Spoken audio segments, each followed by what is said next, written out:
co-host, Kareem. Welcome to Sometimes We're Boujee and Sometimes We Hood, to healing, navigating grief.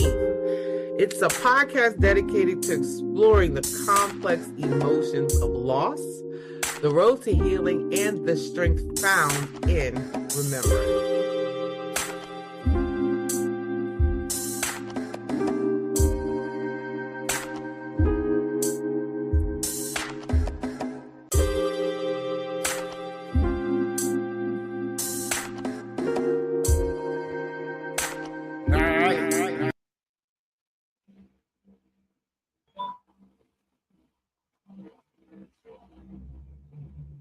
Hey.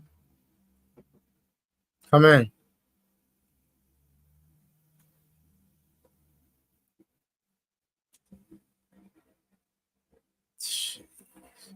Hey, guys. How's everything today? All right. You're on mute. Oh, goodness. Yeah, you had yourself on mute. Yeah. Let me tell you. Okay, let's start this again. Welcome to Sometimes We Boujee. Sometimes we're hood. Yes, I'm your host, Auntie Mimosa. Yeah.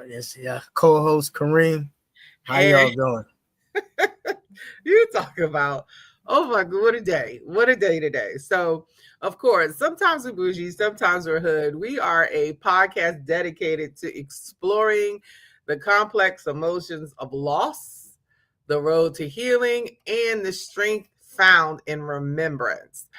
Whether you're in the depths of grief, slowly learning to live with loss, or supporting someone on their journey, this space is for you. Grief is deeply personal. There's no timeline, no rule book, no right way, no wrong way to navigate through it. But through shared experiences, honest conversations, and moments of reflections, we can find comfort, understanding, and hope. So, with each episode, we dive into the emotions that come with loss, such as anger, sadness, guilt, acceptance, and talk with experts, survivors, and those who have walked this path. You're not alone by far. You're not alone because everyone is grieving in some form of fashion.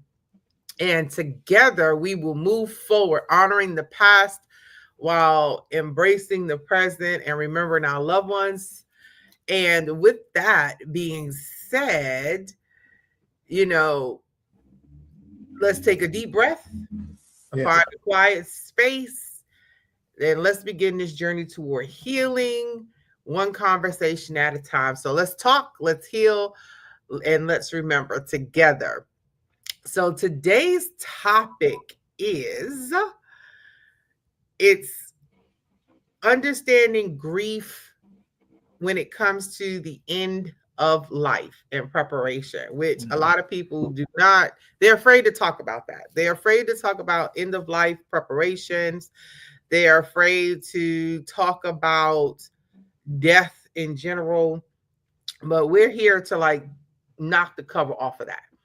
We're going to talk about death and dying, death, dying, transitioning, however you call it. We're going to talk about grief.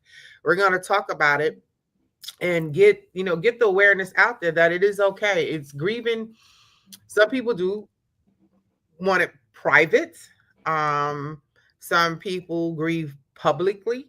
However, whatever your culture is, however you grieve, we're here, myself and Kareem, we're here to talk about it and just give it awareness. Everything else has awareness, but you don't hear anybody talking about grief. They're talking about finances, talking about building wealth. You talk about mental health and depression and autism, and grief is not one of those topics where people really want to talk about it. Death and death is something people don't want to talk about, and it is a difficult conversation to have, especially when you talk about end of life, end of life preparation. It's hard to talk about that stuff, and we're here to do that. We are here to do that today. So, Kareem, how is your Sunday day going?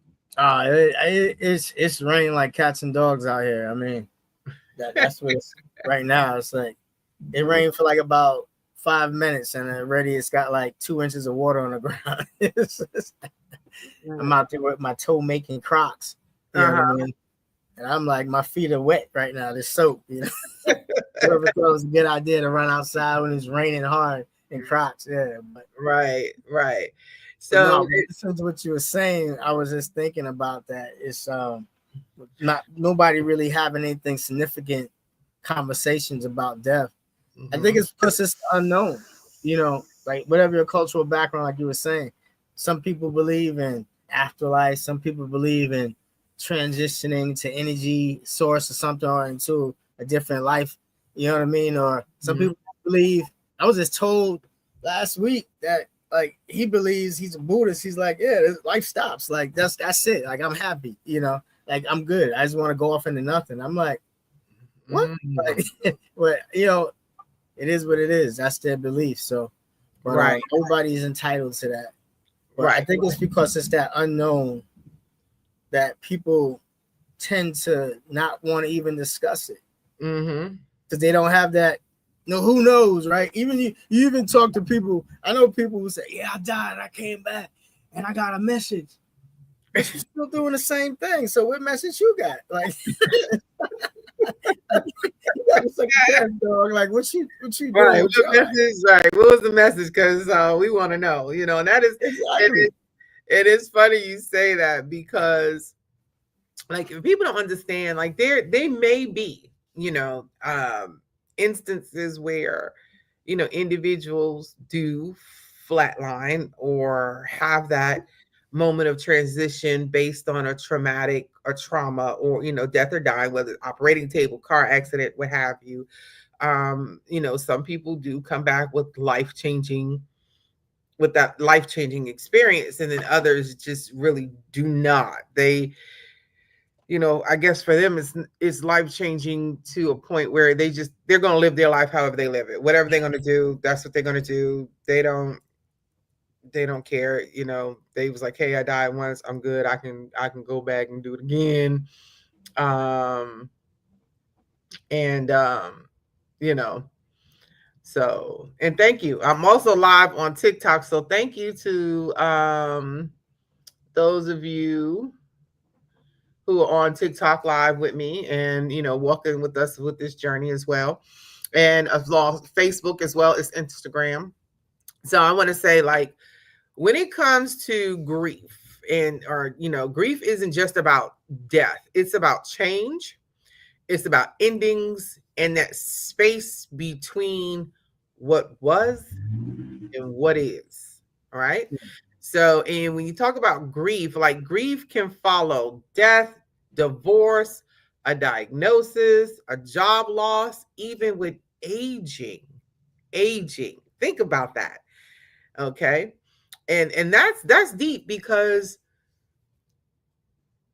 as you age, as we age, the body goes through changes. You recognize you're no longer that young, spry individual anymore, vibrant anymore. And your mind is like, wait a minute, I can't do this anymore. Okay. And like I recognize that, you know, being in my 50s, early 50s, like I recognize that there's certain things that I cannot do anymore. Like I don't have the same physical strength that I used to have even 2 years ago. So I get that, you know, and then like common myths in there, like we gotta move to like common myths about grief. Like, you know, grief has stages. They're not linear. It's not like you deadhead specifically go through anger is first, or denial first, then anger, then sadness, then, you know, depression, or there is no, grief doesn't have a step by step, boom, boom, boom, boom, and there you go. Or you'll only be in anger for, you'll be in denial for 3 months, and then you'll be in anger for 2 months, or you might be in, you know, grief is not like that. I can cut I think for some people, depending on who the person is that you've lost or what you're grieving, is what shows up first. Okay. Is what shows up first, and then where it comes from. I can tell you, I have a coworker who just lost his father, and he's angry. Okay. He's angry, and I had opportunities to let him know it's okay to be angry. And he's in his 50s. His father was older, and unfortunately his father had cancer. And what he said to me was that his father looked at him and said, "You know what? You got this from here. I'm tired." And he understood it, or he understood his assignment to take over the family and be there for his mother and his sister and the rest of his family. But he's angry. He's still angry. And I want to say the anger that he's experiencing is coming from the fact that he probably wanted more time with his father. Yeah, definitely. He wanted more time with his dad, and he didn't have that. So another myth is about like time heals all. Time can help. Okay. But being present, healing is subjective. Yeah. Right. So, but being present, having reflection, the support, the emotional, and you have the emotional and physical symptoms that go on: brain fog, fatigue, guilt, relief. Every bit of that is valid. Every single bit of that is valid. And no one, absolutely, and I said this before, and I will always say this and continue to say this, no one, absolutely no one, has the right to tell you how to grieve and how long you should grieve.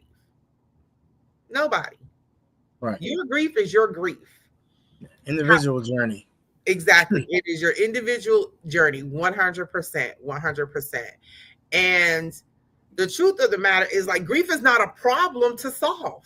Yeah. Some people think it's a problem, like you got to solve it. No, it's a process and a walkthrough. It's a process and a walkthrough. And, just like to everyone who's listening and watching and those that come back and listen, like I said, grief is a process. It is a walkthrough. There's no right way to do it and no wrong way to do it. It just does, right? Let me interject something too. I was just, when you were talking, it reminded me that some people, based on your personality type, the alpha, geez, my goodness, I'm trying to remember the different personality types as I was saying it. But some people are more analytical, and then some people just go whatever the mainstream goes with. So I'm thinking about it, like when you were talking about like jobs and stuff like that, other forms of grief. If you're an analytical person, the first place your brain goes is I'm an alpha type person, and but for people I know who are analytical, they're going, well, what happened here? Why did this happen? What did this happen? You know what I mean? I got an aunt like that. Like, it has to be quantified, the situation, and it's just like they died. You know what I mean? It's just like, but you trying to figure out to quantify for yourself. You're not really trying to quantify and try to find a reason for why this person died. You're trying to quantify so you can accept it. Where some alpha people might be like, yo, you know what? I'm good. Like, I'm going to pretend like I'm strong, and, I'm just going to go on with life. Like, I'm going to overcome this. Like, I'm going to muscle through it, no matter what. Then you got the other people, the people who go with the world, the C-type people who are like, oh, well, TV says I should act like this. So, you know what I mean? And it's just like, so they going with the mainstream method of what they saw, how they should act. And then, but thinking about it now, it's like how you personality type handle other stuff in your life, job loss, like you said, or just losing a relationship is a beginning step on how you're going to handle the loss of somebody important in your life, because you've never done it before. But in relation wise, that's how you're probably going to handle it. because Mm, that's what's familiar to you, and right, that's what your personality pushes you towards. Hey, right. this is how you're gonna have to respond. This is how you are. You're an Mm, analytical person. I know you're gonna sit down, look at all the computer files, and try to figure out the diagnosis and stuff like that. mm. And then you look at it, and I'm like, well, everybody else is looking at you like, what are you doing? You're Right, not saying on the laws, like no, I'm right, not able to figure it out in my head. And it's right. like, So think about that. Like when we talk about culture, okay? And I remember when I was pregnant with my son, youngest son, oldest son, mm, youngest son. Well, both, because death happened while I was pregnant with both of them, right? And I wanted to go to the funeral, and I remember my grandmother telling me, "No, don't go to a funeral. A pregnant woman should not attend a funeral." And I was like, what? Talking about myths, right? Old wise tales. And I said, why not? And it was like one of those wise tales where, a pregnant woman should not look into the grave because if you do look into a grave, you'll never be able to fill your baby up. It's like that child will always be hungry, you know? mm, And it was just like, huh? I didn't, I don't know. So I didn't go to the funeral even though I wanted to, but it was just like one of those things and then think about like how early someone or family may introduce death and dying to a child based on the situation. When I think back, I think about Deej, my oldest son. I think he was about 2 years old when I first took him to a funeral. And of course, at two, he really didn't understand what was going on. But some people or some cultures will not even introduce death or dying to the children. yeah, Some will.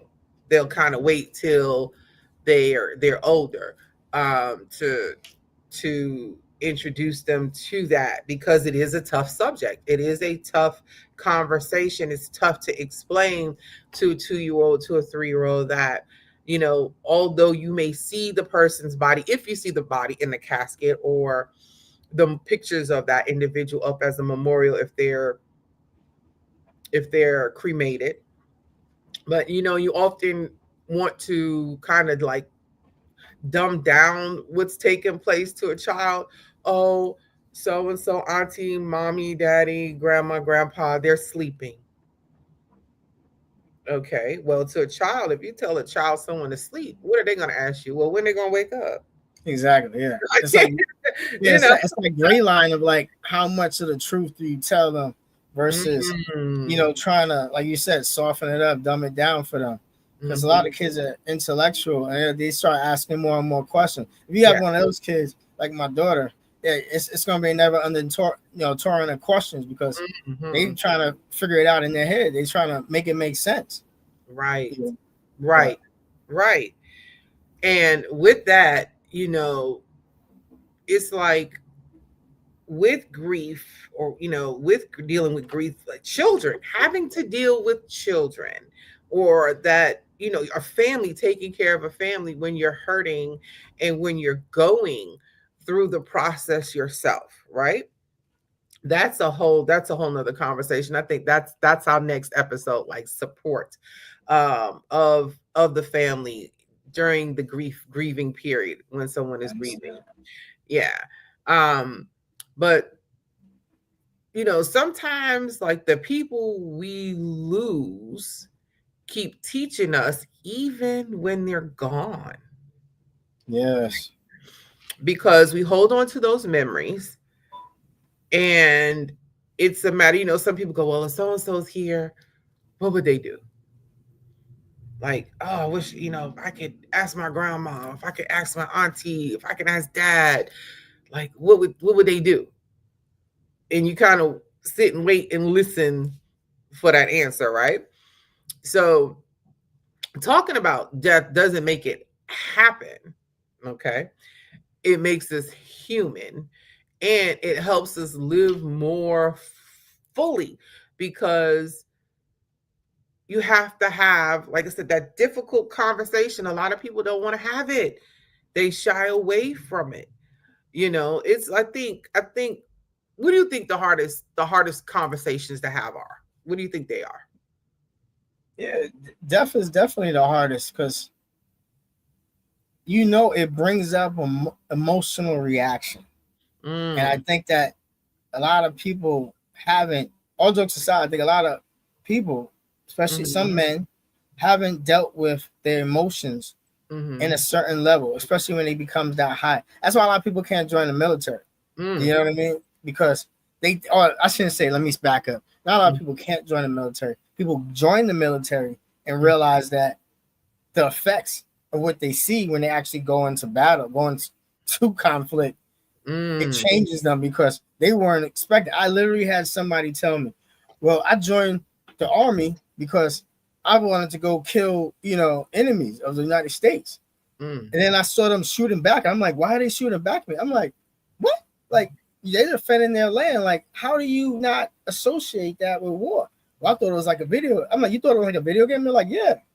mm, Literally, that was their answer. And I'm looking at them like, so you didn't, they were telling me like how distraught they were because they saw their friend get their leg blown off, or, you know what I mean? And it's just like the emotional toll of those kind of things.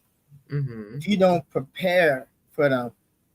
And also, too, going back to actually going to your question, the point mhm. is that I don't think that if you have open conversations Right. from childhood about death Mhm, and what it means and all this kind of stuff, then as you get older, you learn to compartmentalize. This mm, is a necessity, is going to happen. It's a definitive thing. right. How then you can start to think about it. And really, in all sense, it's our job as parents to prep our kids for that, the Mhm, understanding.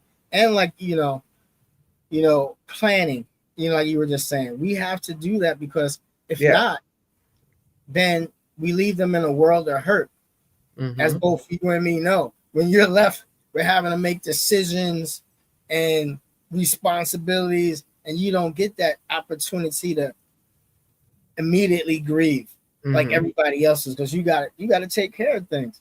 Right. Right. So I think that the hardest topics is that and loss in a relationship. We were talking about that. Mhm. How do you talk to somebody about what do you do when you have breakups? You know what I mean? Any kind of loss, anything that has to do with grief, basically, is why we're doing this podcast. Right. Because these are things that people don't actively talk about. More so, not just talk about, but how to overcome, how to keep on moving, how to, if you want to overcome. You Mhm. know, how many people do you know? Let me ask you this: how many people do you know just want to be stuck? They want to be stuck. Like, I'm going through. When are you going to make it?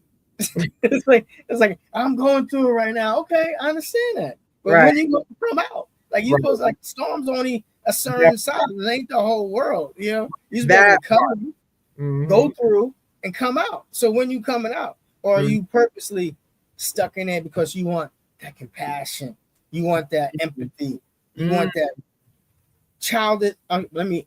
That's offensive. I was gonna say something, but you want to be treated like Look, now handheld. you You hear want it. to be treated like a baby. You know what I mean? It's like you want to be Mhm. coddled and cuddled sometimes. Come Right. over and hold me. What am I holding you for?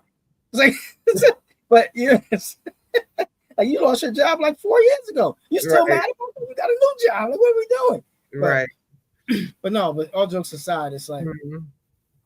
yeah, just the loss Yeah. leading to grief. The Mhm. loss leading to grief is probably one of the hardest subjects because everybody, there's like you said, there's no book, there's no Not a one. blueprint on how to deal with it. So Not a one. Not a one. So, and then you brought up like planning, right? So let's talk about like the practical planning of it.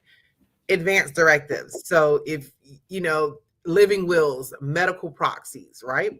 So for those who do not know what an advanced directive is, an advanced directive is an advanced directive is a document that shows or tells what you want as far as your life goes, okay, in the hospital, whether or not you want a feeding tube, whether or not you want an IV, whether or not you want a any end of life, any end of life. Resuscitation. Right. Well, that's the DNR, do not resuscitate. Oh, That's okay. once you're gone. But as far as the advanced directive, I'm gonna ask anybody on TikTok if you can mute, because I'm also doing a live, so they can hear that background noise. Yeah, that's good. So but when it comes to end of life directive, most people don't even know what an advanced directive is. So when they go to the hospital, you have families that are arguing and fighting over life decisions, whether or not this person should be on a respirator. Do you want a feeding tube? Do they want an IV? Then you have, and I've seen this firsthand with individuals in the hospital because of the field that I work in, where I go in the hospital as case managers, and families are arguing over whether or not a loved one should be on a respirator. So with that being, you have to really think, like, what is the best for that individual medically. Like, really, you really need someone with a clear medical mind to know, like, okay, if the doctor is saying, and yes, there's prayer, it is. However, if you know for a fact that this individual is brain dead and their lungs, they have no capability of breathing on their own, why would you keep them around for that type of quality of life? Why would you do that? Right? So then you have living wills. Living wills, they, that tells what you want to do, what you want done. Nobody can argue with that document at all when you have a living will. And then there's medical proxies. And with the medical proxy, that's putting one person in charge of making all of your medical decisions. And again, these are difficult decisions. Difficult conversations to have. They are difficult conversations to have with people and your families and your loved ones, because no one wants to talk about death. No one wants to talk about dying. No one wants to talk about being in a position to where you cannot speak or do for yourself. That's a hard conversation. And a lot of times people like myself, and I've done this, my oldest sister did this, when we did our advanced directives, we put down, we do not want zero life-saving measures, none, because we don't want anybody arguing and fighting over what needs to be done for us medically. So we made that decision ourselves, and the only thing that we ask is that our families respect the decision. Yeah. Respect the decision that we've made. And I know for a fact that many individuals who work in healthcare, some doctors, some nurses, case management, whoever, they see what takes place in these hospitals, and that's how they do their advanced directives. They make it to where, no, the family will not be arguing over what to do with my body or how I'm supposed to have a quality of life. No, we're not doing it. We're not having it. We're not putting it in place. And that's it. We make the decisions. Like I said, living wills, that is your wishes about what's supposed to be done. It's a legal document, cannot be changed. And again, medical proxies is about placing an individual in charge, so to speak, or, in place, put that person in place to talk for you about your medical. But you got to have a conversation with that person. Just don't put somebody's name on a medical proxy and then something happens where you get to the point you cannot talk for yourself, and the doctor's calling this person like, well, Kareem put you down on medical proxy, and you're like, what? Because you might not be in an emotional state to handle that. Yeah, you gotta be able to handle that responsibility. That's a big ask. It's a big ask because you gotta, like we talked about in the first show, and the second one, that portion of loss where the other people, the family members, are being selfish. Like, I didn't get that time. I wanted to say I'm sorry, or I wanted to hear you say I'm sorry, or I wanted to get that closure on a some certain event or subject, and a lot of times I think that's something that people don't realize. Why I talked about it is that, because I know it was like with my mom, I was being selfish. This again, if you hadn't listened to the previous podcast, I was in Hawaii, literally a quarter way around the world. Took me 2 days to get back home because there was no flights out, and it was like I'm thinking like my mom's birthday just passed, and less than a month later she died, and I'm thinking, I can't believe you died. Like it's like I just told you to slow down, take it easy, and here you are. I know you didn't slow down.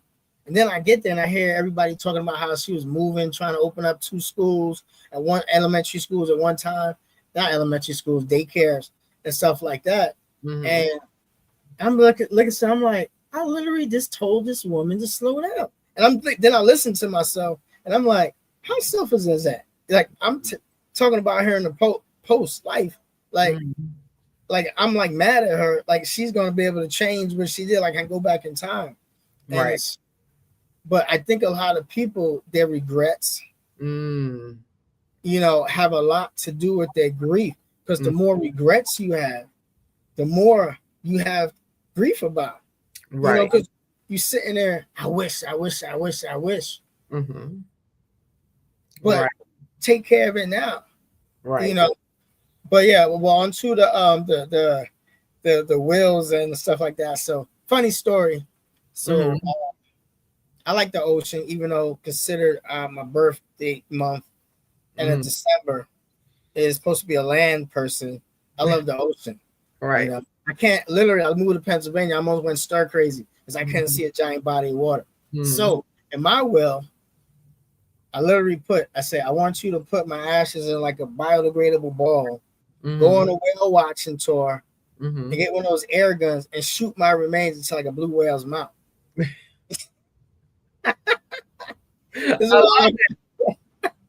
I love it. Like, I ain't doing that, Dad. I was like, no, you're gonna do that. I said, I'm gonna haunt you. But it was a joke. But I literally wrote that in there. But but I crossed it out at the end before I got it notarized. Right. It was funny though. But I really want to put that in there. Right. That's what you want. That's what's there. Yeah. So, and I too, I mean, like I've already written, like even before, I've already written my obituary. People sometimes I mention that to people and they're like, what are you? No, I've already written my obituary.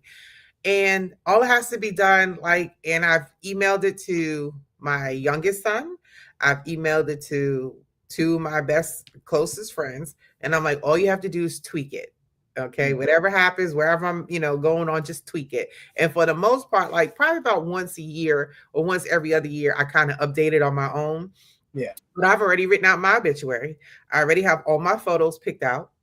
I am to be cremated, and I already have the pendants, the charms picked out that ashes are supposed to go in, and the list of names of who they're to go to.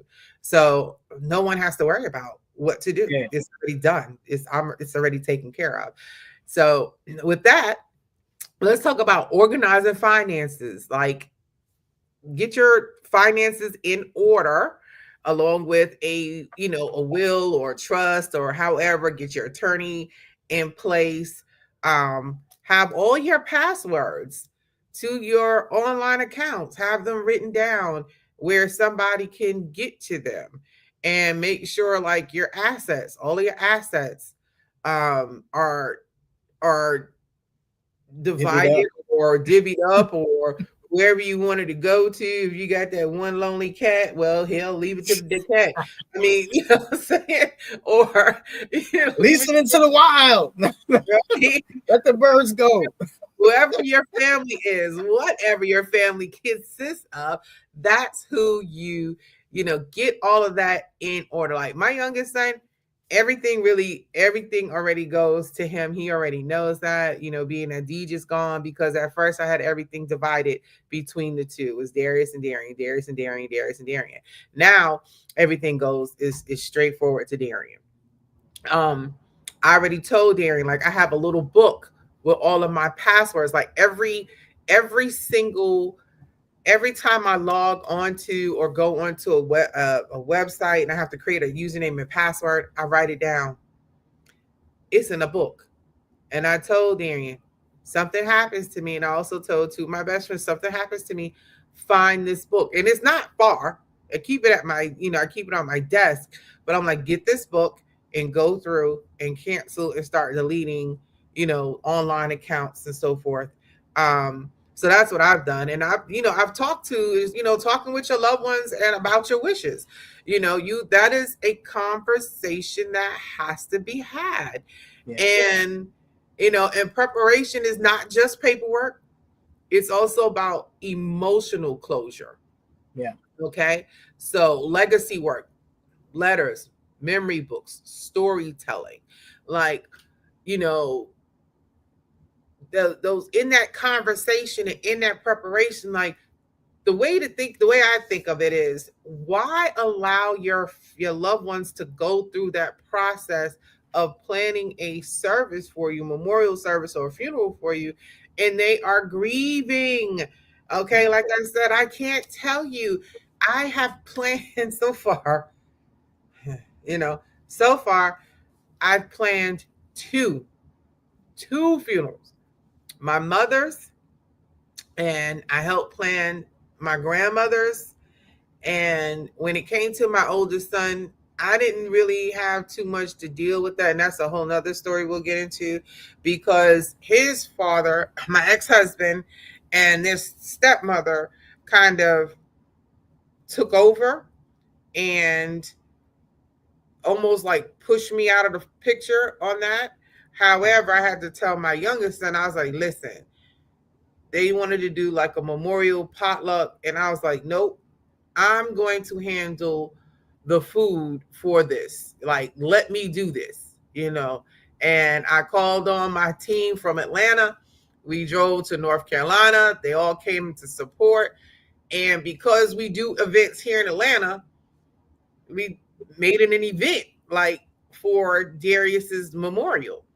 And You did like so a car show at the same time, right? not necessarily a car show, but we just made it, we really made an event. Like I had someone grill because it was outdoors, say it was May, so the weather was nice. All of Deeja's friends were there, even though it was at a picnic shelter. We like covered the tables with tablecloths. We put Hot Wheel cars all over the tables because he was into cars. So we put Hot Wheel cars all over the tables. I had a cake with his photo on it. I took his ashes out, his urn. Like his brother had his urn done specifically with a car. Hang on, y'all. Ooh, I keep it close. So, specifically made his urn with a car on it because he was into cars. So I had his urn out, you know what I'm saying? And we had some memorabilia. Some memorabilia was out of him. I had two photos blown up, really big poster size. I had pins out there so all his friends and family could sign both photos. I made photo albums of pictures I could find of him. And that's how we did it. Okay. And with his stepmother and his father, they would have just did like a little potluck and sat around and talked. And that's not what I wanted. Like I said, they really tried to push me out of this, but I had to tell Darian, like, look, we're gonna do this and we're gonna do this my way. This is what it is. It's my son as well. You know what I'm saying? I carried him for 9 months. I'm the one that brought him into this world. So you can't push me out, Yeah. And those are some of the ill or woes, so to speak, to death, dealing with family. That's another topic, but we'll get there. But have those final conversations. And then there's like rituals that help mark transitions. Like I said, different cultures, they have different they have different rituals and traditions that they do. Like when it comes to Jewish families, they cover the mirrors in the homes. When it comes to like Islam or Muslim tradition, you are buried within 3 days and you're not in a casket. You are, the body is prepped with oils and herbs and wrapped in, in the shroud, right?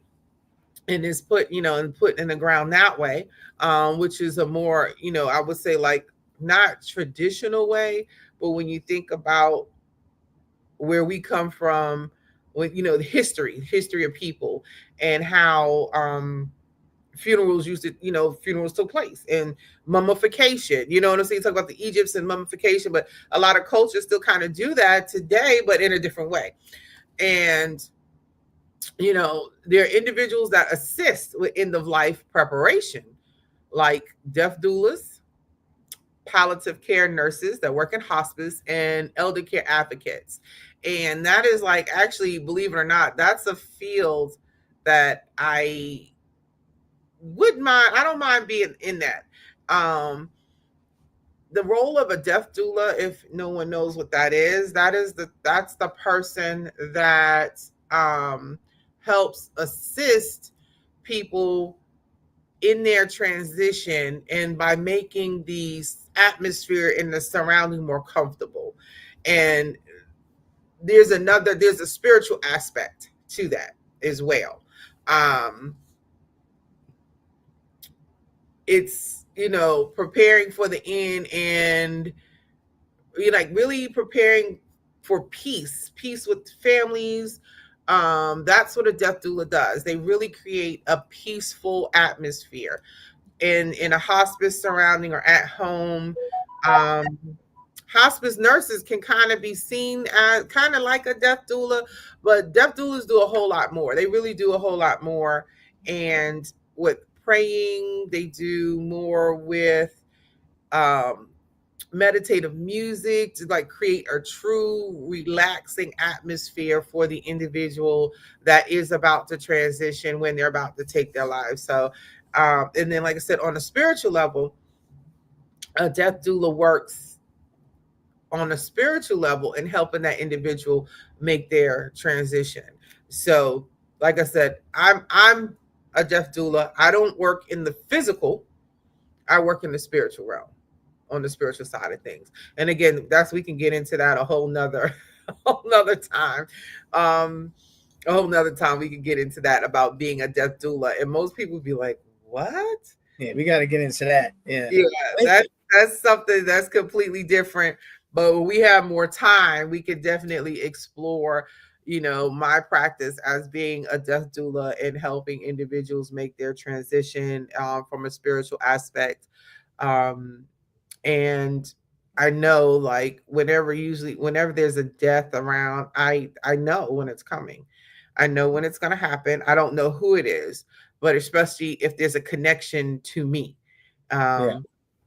Within that, as they say, within that 66 degrees of separation, if you're connected to me and we have a connection, I get, most people want to call it, they call it the ringing in the ears. They want to have a medical term for it. I forgot the name of it. My brain's not working right now.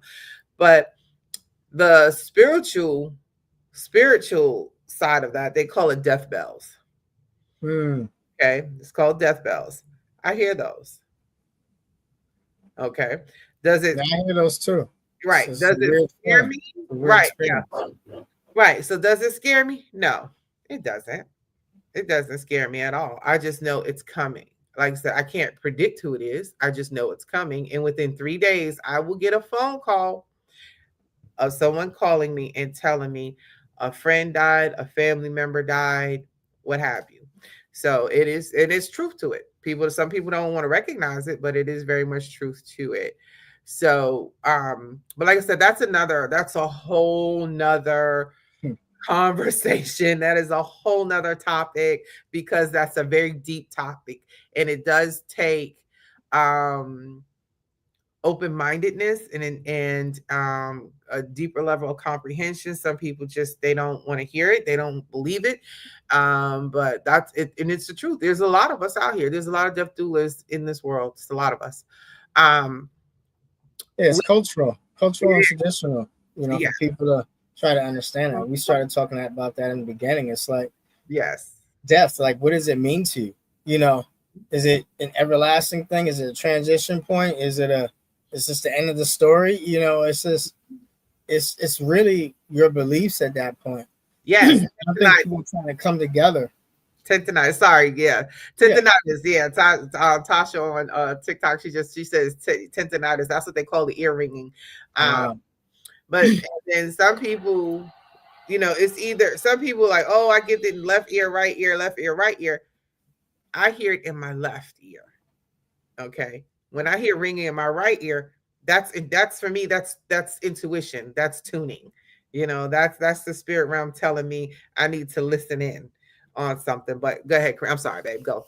No, that's it. I was just saying that it's in a lot of ways in preparation for things, and just I think the most important thing is, as a responsibility of a parent, raising your child is also preparing them for that. What you did, what I'm doing, is trying to take all of that responsibleness out so they can just grieve and get through it on their own. I believe that that's the job of a parent.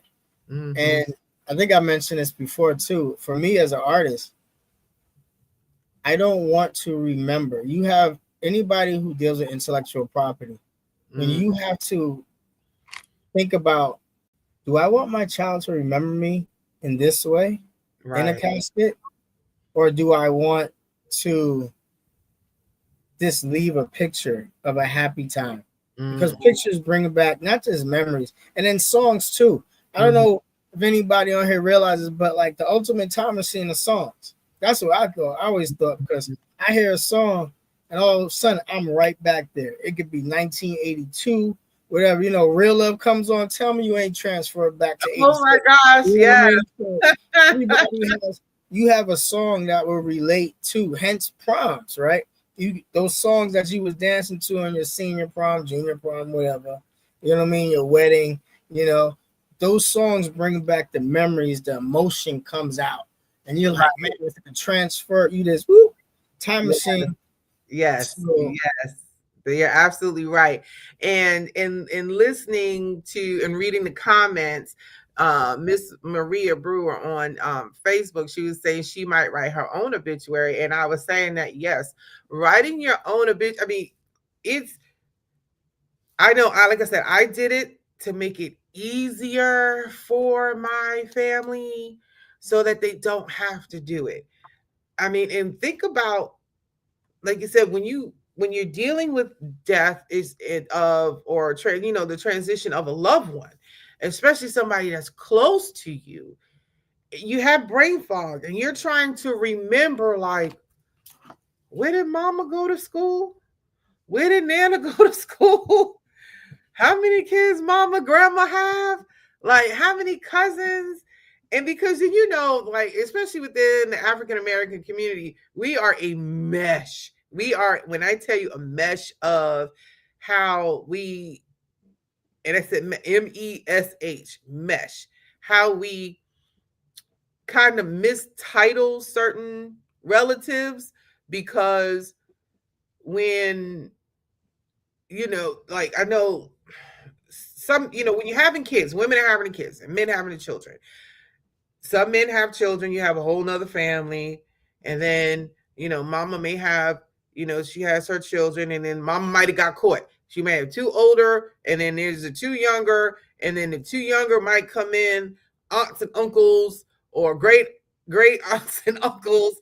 And instead of saying that this is aunts and uncle because because of age difference, located, age different, they might call them cousin, or and that had kind of happened in my family on my grandmother's side. Like, I had a cousin who for years years.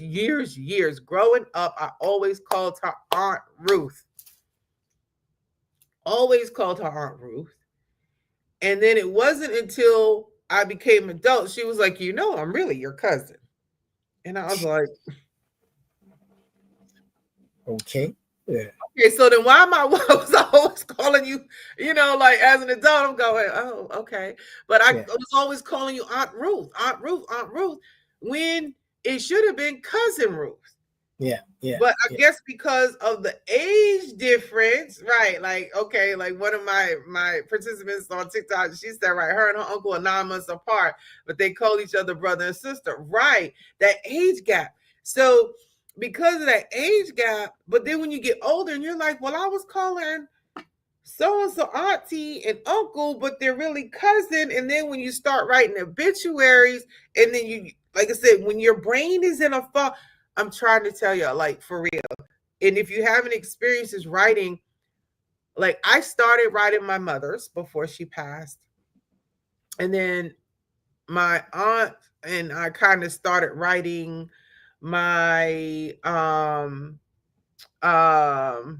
started writing my grandmother's before she passed. You know what I'm saying?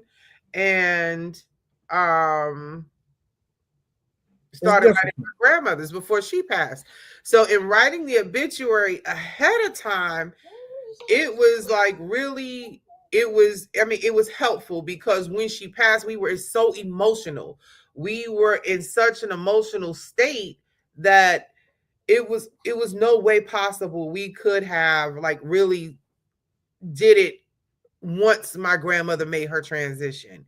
You know what I'm saying? And then it was, like I said, it was stressful when my mother made her transition. It was stressful because my brother was just like, you make all the decisions, you do it. And I was like, are you kidding me? Can you give me some input, just a little input, something? He was like, no, you do it, because it's my baby brother. He didn't want to deal with it. So again, because I was the oldest, he was just like, you do it all. You make all the decisions. You pick out the casket. You pick out what mom's going to wear. You pick out the flowers. You do it. You pick it out. And it was stressful. And the fact that I already had my mother's obituary written, that was the best part of it, that I didn't have to contend with that. It's funny you should say that. As you talk, it brings back all the memories of death in my life. Mm-hmm. And when I realized my grandmother passed, I'm thinking, these folks are older than me. I'm thinking, these folks are mature. These people act like children. You know what I mean? It's like when people pass, it's like something. I read a post sometime, and somebody said that if you don't overcome a traumatic situation in your life, whether you got beat up, whether you got punished, whether you lost a sibling or a pet or something like that, lost somebody, then you revert back mentally and spiritually to that age that you were when that event occurred. And so I'm sitting there with my grandmother died. We're at my Uncle Harold's house, and I got all the siblings. My grandmother in preparation put my mother and her oldest daughter in charge of everything. These folks, we get back from the wake? I think it was the wake, and they sitting up there arguing about why mom put them in charge. And I'm sitting there like, what is wrong with y'all? Your mother just passed. My grandmother just passed. Y'all arguing like y'all is teenagers about who's going to get the last piece of pie. You know what I mean? And it's just like, so I realized at that moment, like I'm realizing now when you're talking about your brother, is that maturity really has nothing to do with it. It really doesn't, because, excuse me, in the time of decision making, your emotions take over. You are not prepped in a way or prepared to deal with your emotions, then you aren't going to handle that situation with the Right. maturity that you should, you know, Right. because we think that age trumps emotional response or Mm. responsibility. But Mm. some people ain't prepped in themselves to handle Mm-hmm. that level of grief, especially like you said, depending on who the person is to you. Right. And we can't expect the expectation sometimes is that, oh, they older, they've been through this before. So yeah, let Mm. me just push it on you. You got big Right. shoulders, so handle it. And Mm-hmm. it's not a real thing. It's really Right. not trying to Right. be mature. Right. So, and that leads me to like this next segment is about like when we all, a lot of times we grieve in silence. People won't say anything. They just kind of move through it. I'm okay. I'm the strong one. I can handle it. And right. You know, it's all independent on where you are in the level of sibling, right? Where you are. And it's like that whole grieving in silence and healing sometimes it often happens in community. And when we say in community, we're not talking about just family. Healing takes place, it shows up in other places. It shows up with people gifting, sending you gifts, bringing meals, offering to listen. And then, of course, you know, there's cultural and spiritual rituals, like I said before, and, you know, how different the traditionals are, you know, is how they hold grief. And then, of course, your support system, whether or not you have therapy groups. Now they're doing the online stuff. And I get it. I get it. But I I don't honestly, get I just think it. I don't get it. person. I just feel like that. I'm like, I don't want to talk to my therapist online. I think the pandemic, again, that's a whole nother conversation later. But like we're gonna talk about that too, grieving and death during during the pandemic. But I just I I kind of need my people. I need my people. I need to be able to touch, hug, talk to, hold hands with my people. You know what I'm saying? And It's a you different know, type of love language. it Yeah. is very much so. So, and of course, grief is love that doesn't know where to go. Mm, Okay, it's that's love deep.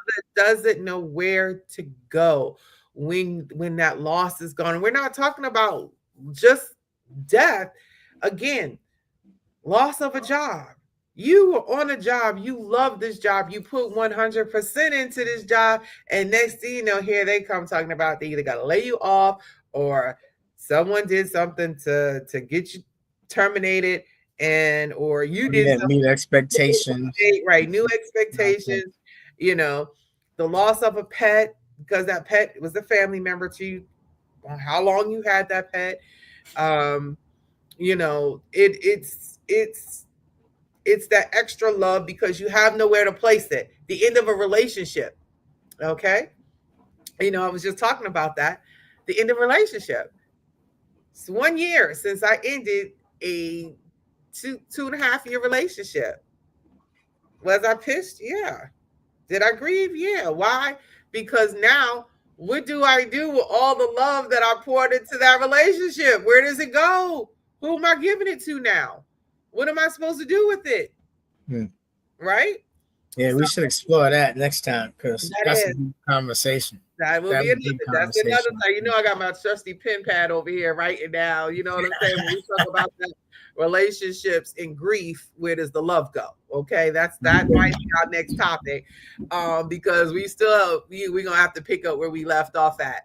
And Also, I think another topic we should talk about is grief and religious versus spiritual then, aspects yes, yes. because people confuse the two.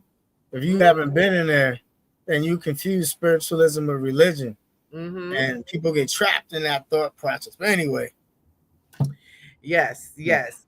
So I will have to say, you know, this has been a great segment. I thank everybody for joining us today on this journey through grief and healing and remembrance.